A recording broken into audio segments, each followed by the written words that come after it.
Joseph's brothers, envious of the favour their father had showed Joseph, had sold him as a slave to Egypt, expecting that in that way they would be finished with his dreams, that one day he would rule over them. Now 20 years later, Joseph has become governor of Egypt. The Lord has sent a severe famine, and the brothers need to come to Egypt to get food. They must stand before Joseph, but they do not recognise him. He recognises them, and he charges them with being spies.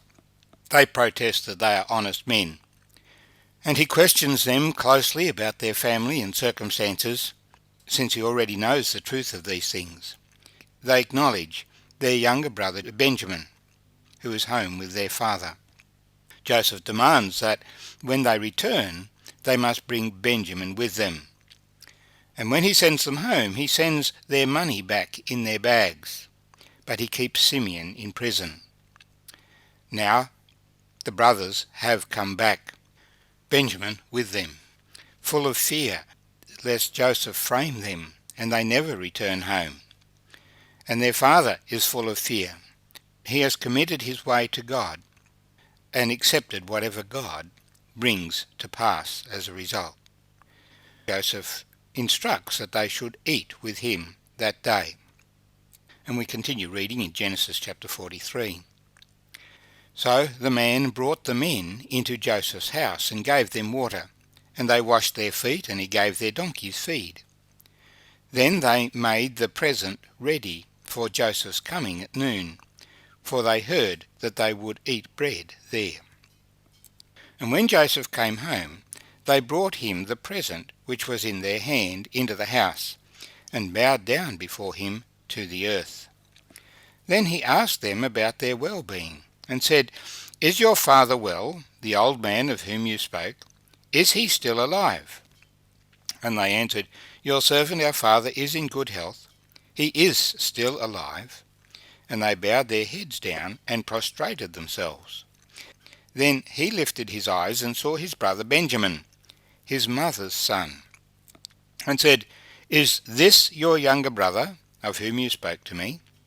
And he said, "God be gracious to you, my son." Now his heart yearned for his brother. So Joseph made haste and sought somewhere to weep. And he went into his chamber and wept there. Then he washed his face and came out, and he restrained himself and said, "Serve the bread." So they set him a place by himself, and them by themselves, and the Egyptians who ate with him by themselves, because the Egyptians could not eat with the Hebrews, for that is an abomination to the Egyptians. And they sat before him, the firstborn according to his birthright, and the youngest according to his youth. And the men looked in astonishment at one another. Then he took servings to them from before him. But Benjamin's serving was 5 times as much as any of theirs. So they drank and were merry with him.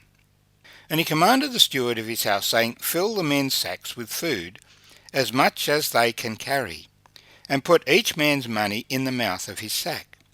Also put my cup, the silver cup, in the mouth of the sack of the youngest, and his grain money." So he did according to the word that Joseph had spoken. As soon as the morning dawned, the men were sent away, they and their donkeys.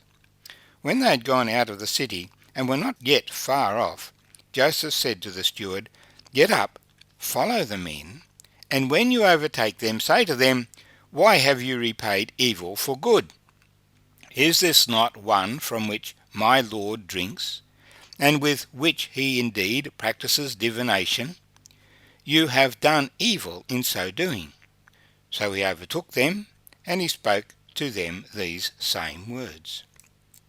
And they said to him, 'Why does my Lord say these words? Far be it from us that your servants should do such a thing. Look, we brought back to you from the land of Canaan the money which we found in the mouth of our sacks. How then could we steal silver or gold from your Lord's house?' with whomever of your servants it is found, let him die, and we also will be my Lord's servants. And he said, No, also let it be according to your words. He with whom it is found shall be my slave, and you shall be blameless. Then each man speedily let down his sack to the ground, and each opened his sack. So he searched. He began with the eldest, and left off with the youngest.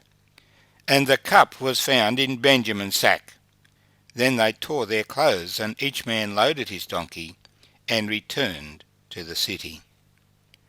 My name's Arthur, and I thank you for joining me as we've read these words from Genesis chapter 43 and 44. What would the brothers do concerning his brother Benjamin? Had they got over their jealousy and their envy, or did they transfer their hatred of him to his younger brother? Because obviously their father transferred his affection from Joseph to Benjamin when Joseph was taken away. It's obviously a roller coaster for the brothers. First of all, they are fearful that they're going to be put in jail. Then they relax a little bit as they have a meal, and they enjoy the meal, but they wonder, how is it that they were seated in birth order, according to their status in the family? Except for Benjamin, they're all around 40 to 50 years old. It would be hard to look at them and put them in order. And then Benjamin was given special treatment. They noted this. Would they be envious? Why is Benjamin getting special treatment? Because Joseph received special treatment. His father determined to give him the education that they missed out on. Joseph is testing them, instructing that his cup be placed in Benjamin's sack. And now they are called to account. Well, they are absolutely confident that none of them would have stolen. And so they boasted, No, it's not with us. We wouldn't do such a thing. But of course, their bags were not always in their sight. They were loaded for them. And so such boasting was foolish, because someone had put Joseph's cup in Benjamin's bag. Again, they are processed in order, the oldest to the youngest. So as the process goes on, the brothers are getting more and more confident that there is no claim against them. But then what did they think about the money that had appeared back in their sacks again? At last they opened Benjamin's sack and find the silver cup there. Their boast is, Let the one who has the cup die. Now that the cup is with Benjamin, are they going to follow through with that boast? Will they leave Benjamin behind and save their own skins? Let us be my Lord's servants, they said. Now they must retract their words. They tear their clothes, they reload their donkeys, and they return to the city. Now Joseph's purpose in testing his brothers is not to destroy his brothers. It's not to humiliate them. It is to test them to see whether they have changed, whether they despise Benjamin as they despised him. The Lord provides tests in our lives. We can sometimes wonder, why are these things happening to me? They are there to test what sort of person we are, to test our righteousness, to grow our faith, to build our character.